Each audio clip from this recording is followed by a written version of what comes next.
শুরু হচ্ছে, আপনি যান, আমি বরং গিয়ে বসি। হ্যাঁ,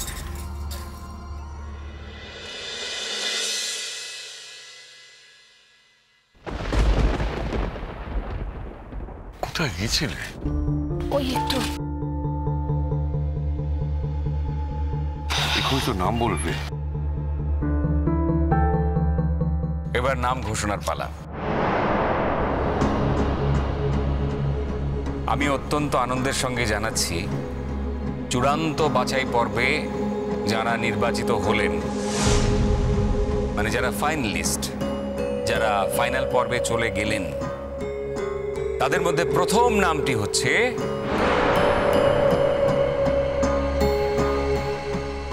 মেঘলা সেনের।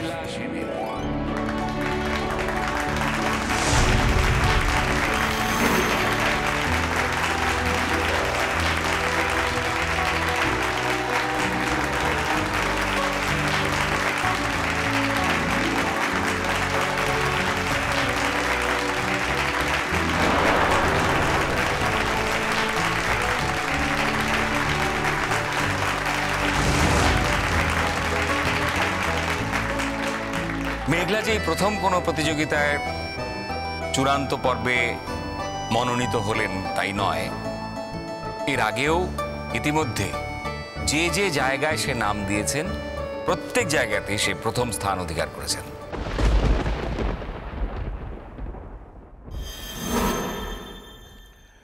আমি তোমাকে বলেছিলাম না মা, সত্যের জয় হবেই।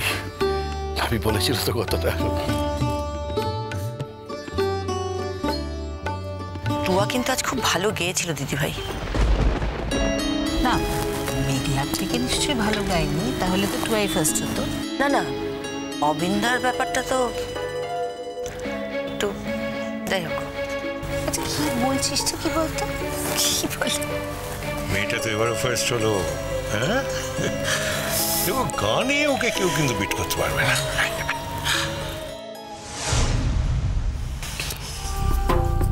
যে তোমার বউকে সারাক্ষণ অপমান করে, অপদস্থ করে, সে ফার্স্ট হয়েছে বলে তুমি হাততালি দিচ্ছ। অদ্রিজা, এটা অন্য জায়গা আর ওইটা অন্য জায়গা। মেঘলা যখন গান গায় তখন ওর গানের মধ্যে কোনো ক্ষুদ্রতা থাকে না। একজন শিল্পীকে তো তার প্রাপ্য সম্মানটা দিতেই হবে, তাই না?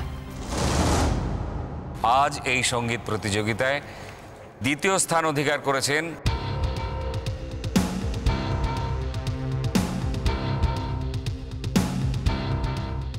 সামায়ন সরকার।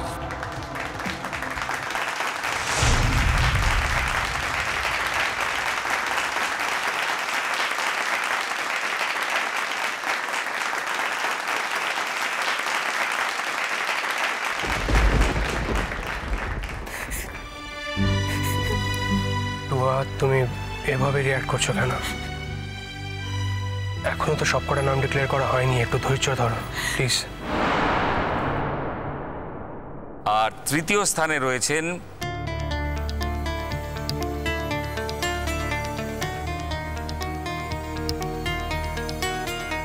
অনিন্দিতা বসু।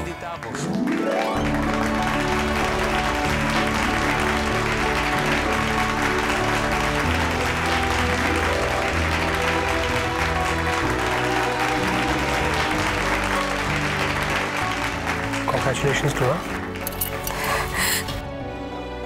তুই এখন থার্ড হয়েছিস তো, এবার ভালো গাইতে একেবারে ফার্স্ট হয়ে যাবি, বুঝলি?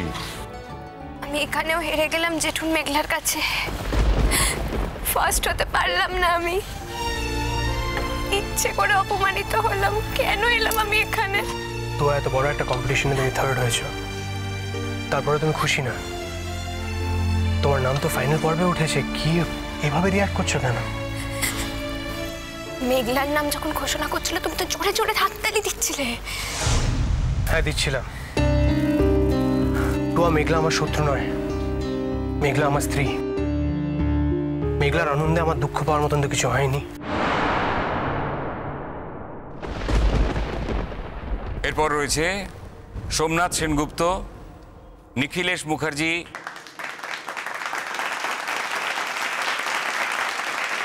প্রতিযোগীদের সবাইকে আমি অন্তরের আশীর্বাদ জানাচ্ছি এবং আমি এই মঞ্চ থেকে বিদায় নিচ্ছি।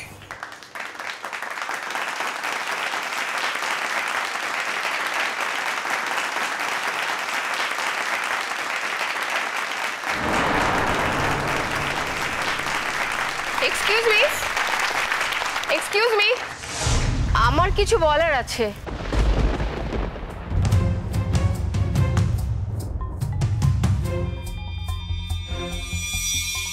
আচ্ছা, আমার মনে হয় আপনি যদি মঞ্চে এসে কিছু বলেন তাহলে সবার শুনতে সুবিধা হবে। আপনি আসুন।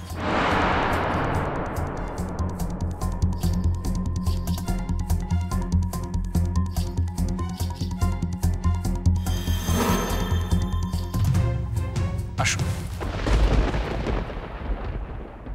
নমস্কার, আমি অনিন্দিতা বসুর অভিভাবক। একজন সঙ্গীত প্রতিযোগীর অভিভাবক হিসেবে আমি কয়েকটা কথা বলতে চাই। এই প্রতিযোগিতার নিয়মাবলী পড়ে যেটা জানতে পেরেছি সেটা হলো, এই প্রতিযোগিতায় যারা বিচারকের আসনে বসে আছেন তাদের চেনা জানা বা কোনো আত্মীয় যদি এই প্রতিযোগিতায় অংশগ্রহণ করেন তাহলে সেই বিচারক তার নামটি এই প্রতিযোগিতা থেকে উইথড্র করে নেবেন।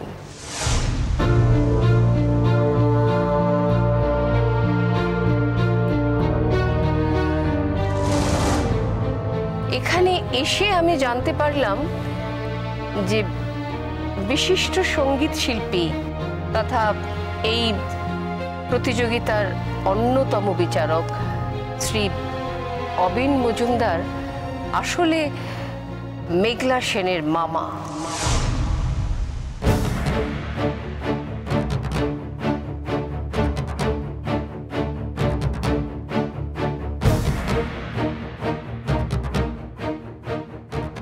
আমি এই ঘটনার তীব্র নিন্দা করছি।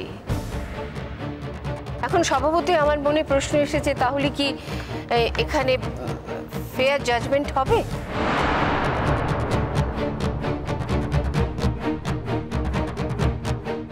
নাম্বারিংয়ে কোনো কারচুপি হবে না তো? আমি এই প্রশ্নগুলো তাদের কাছে করছি যারা এই সুন্দর অনুষ্ঠানটি আয়োজন করেছেন।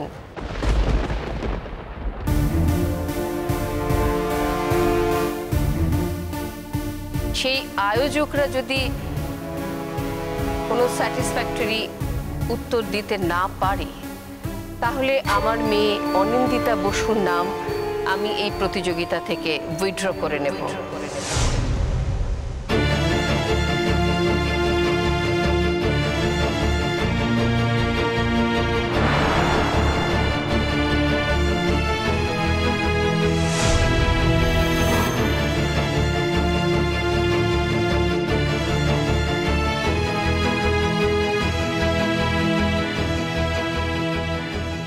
মেঘলা সেন আমার সম্পর্কে ভাগ্নি এবং আমার অত্যন্ত স্নেহভাজন, একথা অস্বীকার করার কোনো জায়গা নেই।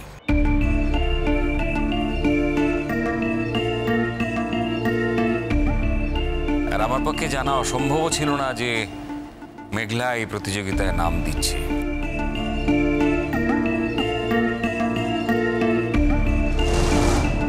আমি অতীতেও মেঘলার গানের বিচারক ছিলাম। আমি যখন একজন বিচারক তখন আমার সামনে যখন ছোট ছোট ছেলেমেয়েরা গান পরিবেশন করে তখন আমি সর্বতোভাবেই আমার নিরপেক্ষতা বজায় রেখে চলেছি।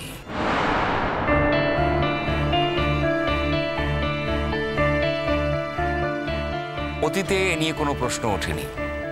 আজ যখন প্রশ্ন উঠেছে তখন আমি আপনাদের জিজ্ঞেস করছি, আপনাদের কি মনে হয় এই বিচার কি ত্রুটিপূর্ণ ছিল? আর আপনাদের সবাইকে আমি জানিয়ে রাখছি যে এখানে আমি একা বিচারক ছিলাম না, আমরা তিনজনে বিচার করেছি। না, তাতে তো এটা প্রমাণ হয় না যে উনি মেঘলাকে বেশি নম্বর দেননি।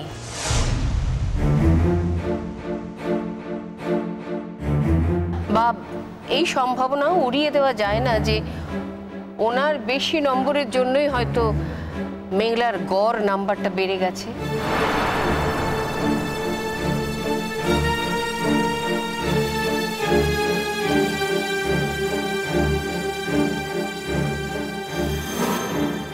আমি চাই এই প্রতিযোগিতা সম্পূর্ণ ত্রুটিহীন হোক, মানে একটা ট্রান্সপারেন্সি যেন থাকে। আয়োজকরা যে নিয়ম বানিয়েছেন, বিশিষ্ট শিল্পী তথা মাননীয় বিচারক অবিন মজুমদার যেন সেটা দয়া করে মেনে চলেন। That's all. আপনি প্লিজ আপনার সিটে গিয়ে বসুন, আমরা বিষয়টা বিবেচনা করে দেখছি। নদী